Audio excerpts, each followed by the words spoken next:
Check out these beautiful mustards. Look at that. Beautiful.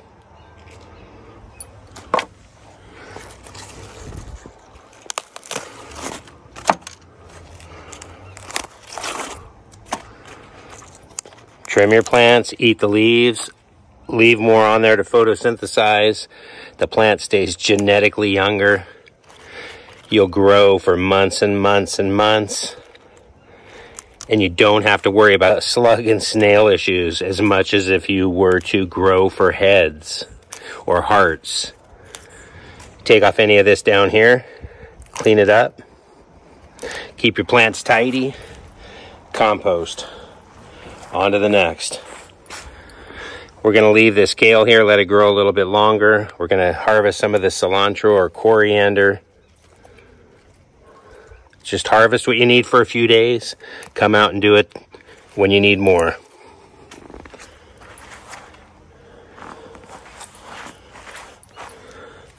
Fresh coriander smells so good. It's got an appley, lemon, citrus scent to it when you harvest it.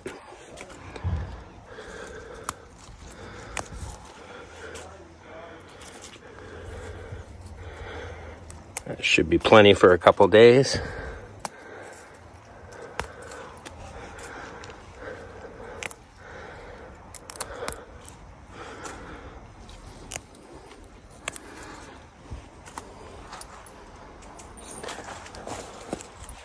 Here's a small lettuce that popped up by itself. We're going to harvest these little outer leaves here, compost them, and let the heart of the plant grow. They love to be small, trust me. Plenty of photosynthesizing power there. As you can see, we scored with another massive fig tree trimming from our buddy who owns an orchard. And we've got to process those. We're keeping them damp. As you can see, we've wrapped the ends and we'll spray them down as needed. Do not want to step on those. Harvest some of this romaine lettuce here. First harvest for this plant. Gonna harvest those inner leaves. Those lower leaves we're gonna put in the compost. These are gonna compost. They're good, you could eat some of these, but we need the volume for the compost. We grow way more than we eat, but we definitely have to grow some for the compost. Here's a great time to harvest weeds or grasses that come through because of this beautiful weather we've had.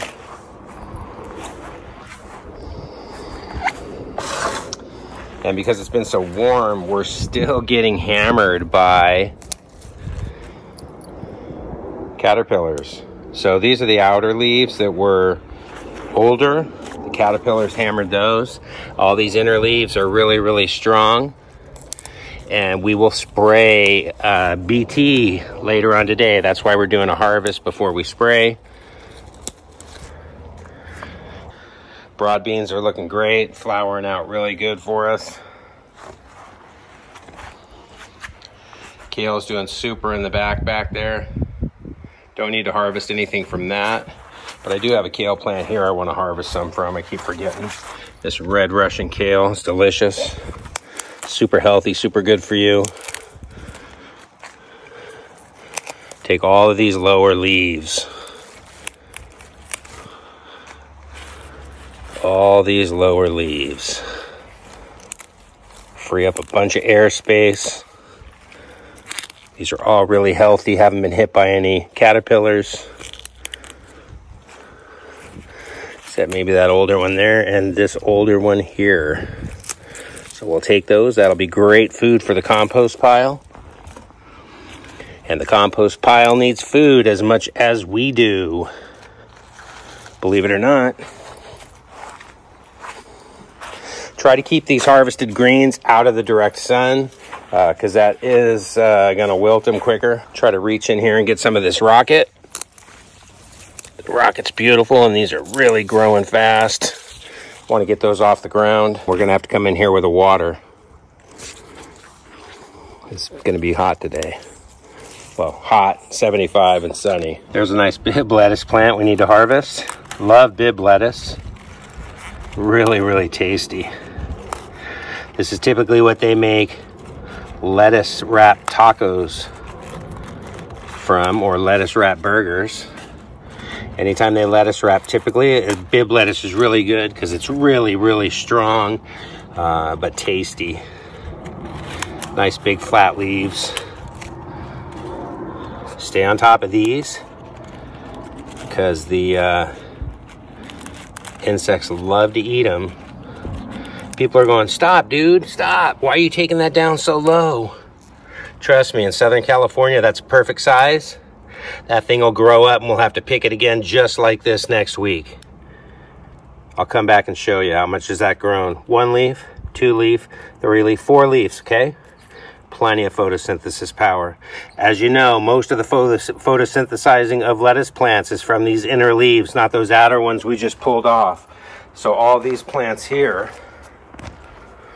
are a fantastic size. And even this one here, I'm gonna take 2 more leaves off. Okay? Trust me. Trust me. Take that off. Push that back down.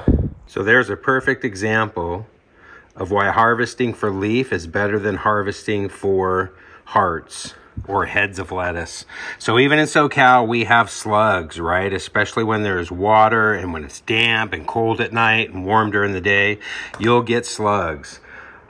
We also still have butterflies flying around. So you'll get caterpillars. That's part of the problem here in SoCal. One of the biggest ways to increase your lettuce and green yields all year long is to harvest for leaves, not the finished product. So as you do this, you remove any of the hiding places for those slugs. So here basically you had a tent protecting the slugs from the elements while they had a grocery store right outside of their tent. So you got to get in here, harvest all these leaves because you want to eat them, not them. That's why we grow them and do all this work, because it's way better for you than grocery store. And did you know that eating lots of leafy greens has been shown to reduce the effects of degenerative issues later in life, including Alzheimer's and dementia? Okay, so do it. Get in here and clean out these leaves. These are all beautiful leaves that you want to eat. If you leave them, the slugs will eat them. So far, we've got no slug damage. So that slug had just moved into this neighborhood when we found him and got rid of him. You really want to do these in the beginning stages with 2 hands, and I'll show you why. See how loose this root ball is now? So what I'm going to do is, I'm going to push this plant down. I'm going to make it sturdier and tight back in the ground, saving those roots. And while I'm here, I'm going to do this to the next one. What I'm going to do is put a little dam, a well, around these plants. Make sure they're nice and firm in the ground. Gives me a chance to pull out little grass seedlings. So look how tidy those are. That will eliminate your pest problems most of the time. Look how much more food we have to eat. Compost pile. We're going to take these off because we want to free up a little more room for this lettuce plant and not get crushed. Here's some more to take out. Another self-sown lettuce plant. So come over here. Those are self-sown melon plants. Melons or cucumbers, we'll find out in a little while. Can anybody tell me? That's your question of the day. As you can see how nice and tidy these plants are.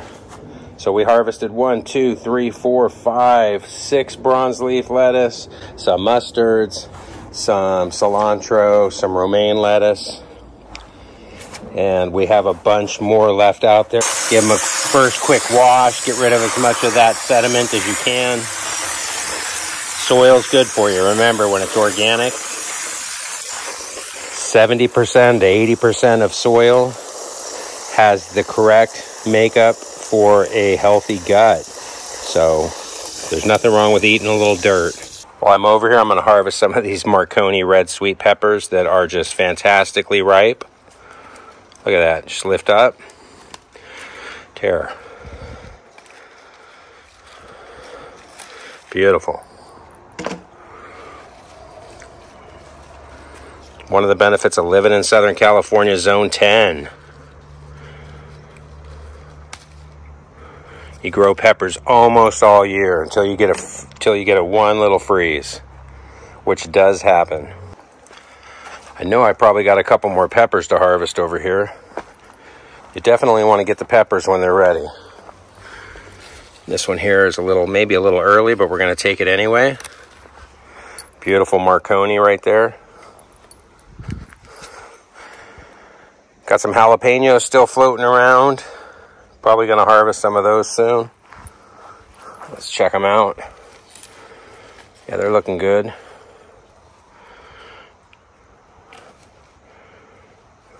Probably leave those for a few more days. Anything hiding in here? Nothing ripe yet. Broad beans are doing killer. Gonna feed us and feed our soil. Green onions are nice and tall. That's how we like to see them. Pull one of those out. I'll show you how to harvest a green onion out of a clump. It's really easy. Just grab one of these bigger ones here. Wiggle and twist. Boom. We broke that one off right at the roots, but that's okay. Nothing wrong with that. We just need one today because these are big.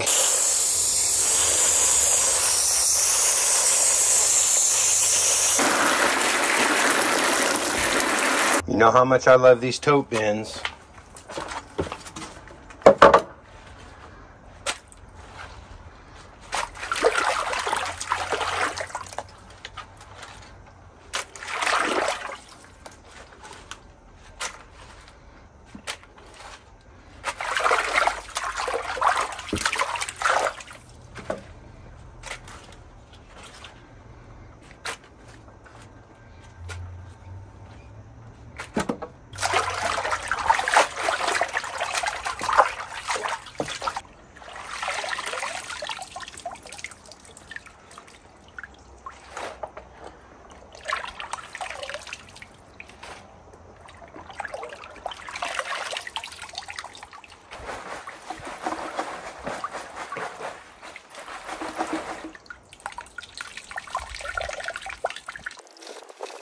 That's 10 gallons of water we'll use to water our plants next time they need watering. Now we just let gravity and time take its course, drain out most all of that water.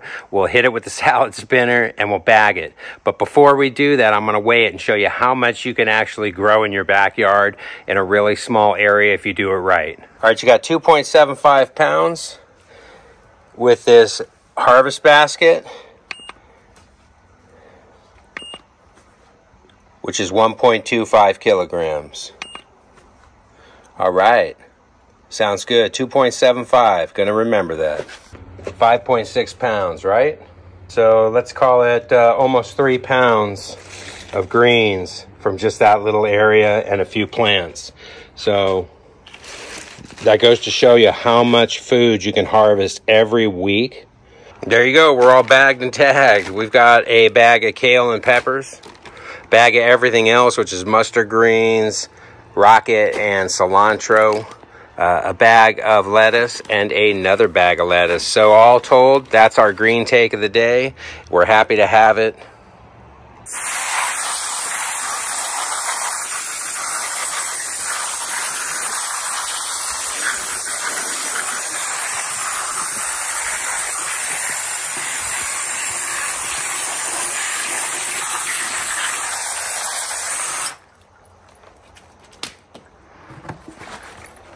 I didn't harvest any of the beet tops that are ready to harvest. Lots of green onions to harvest, and at least 4 or 5 more bronze leaf lettuce plants.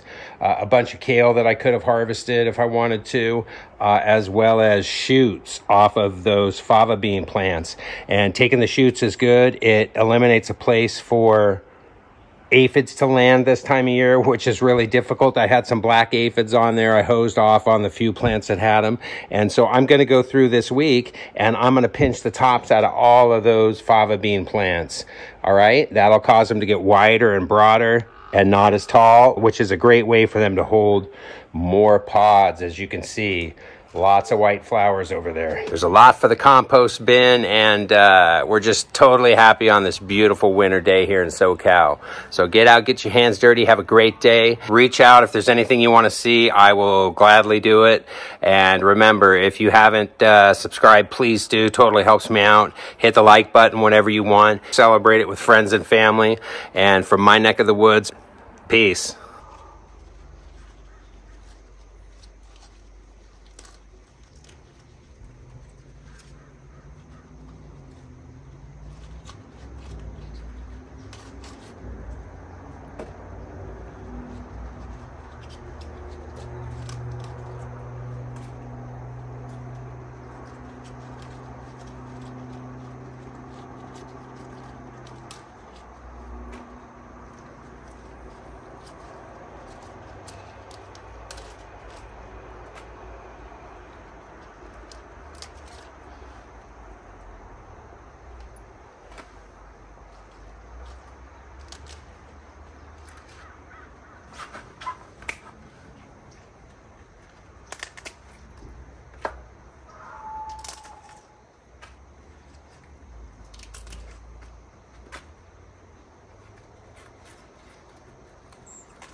God damn.